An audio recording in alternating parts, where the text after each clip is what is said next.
housing down for January, but building permits, they're at a 13-year high. Deidre Moulton on the health of housing. Very, very important. Hey, Deidre. Hey, Neil. So sum total, 2020 should be a better year overall for housing than the past few years for more than a few reasons. So you mentioned the January existing home sales data. It did show a decrease from December, but if you look at that year-over-year number, that's what we're showing you now.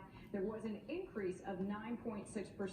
Building permits, you referenced this, Neil, they did hit a 13-year high. We got that data point earlier this week. Strategists say that builders are willing to take risk again in the more modest parts of the market because they do think there are buyers at those price points.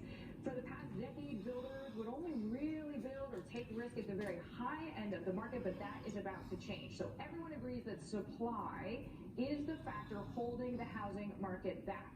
Even the chief economist at the National Association of Realtors has been speaking about this lack of inventory. He says home sales are just moving sideways, not really breaking out higher, even though the economic backdrop is favorable. Here's why this is going to be a good year for housing, Neil. There are relatively low mortgage rates. So you can see we put up 2020 for this year, January, versus January 2019. So even cheaper. I mean, these are historically very low rates to begin with.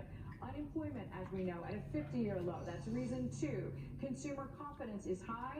And then the fourth reason is that demographics are moving in favor of home builders and housing market revamp because the older millennials are now 38, 39 years old. They're at a different life stage. More are getting married, more are having children.